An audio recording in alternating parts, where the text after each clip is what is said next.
Ремонтные работы одновременно ведутся в нескольких районах столицы. На пересечении улиц Воронова и Арзенба еще месяц назад произошла крупная авария. Утечка тогда была временно ликвидирована. Сейчас проводится замена старых труб. Из-за постоянно прибывающего потока воды сварочные работы могут затянуться до позднего вечера. Здесь 300-миллиметровая чугунная труба, такая же стальная, а там вперемешку сделана.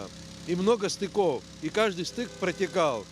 Вот сегодня решили, используя остановку, решили заменить эти трубы одной цельной трубой и одной врезкой обойтись электросварной. Еще одна поломка произошла на пересечении улиц Дебары 4 марта. С трубами здесь проблем нет, они новые. Из строя вышел пожарный гидрант, с помощью которого машины спецтехники заправляются водой. В данный момент проводится замена устройства. На улицах Джоно и 4 марта ремонтные работы уже завершены.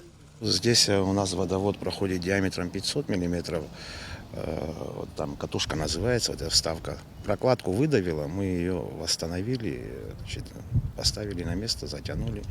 В дальнейшем планируется установка здесь колодца железобетонного на перспективу, чтобы вдруг какие-то, значит, если будут неполадки, чтобы не вскрывать дорогу и проводить ревизию. Масштабные работы ведутся на 300-миллиметровом водоводе в селе Гумиста на улице Эшерская.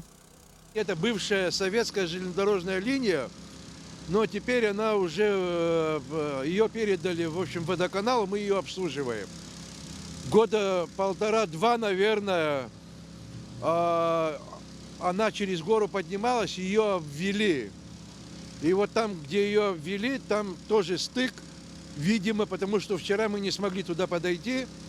Нам предстоит тоже вот там вот еще одна пайка. По словам специалистов, подача питьевой воды в городе будет восстановлена примерно к 12 часам ночи. Эсма Голанзе, Тимур Гугохи, Абхазское телевидение.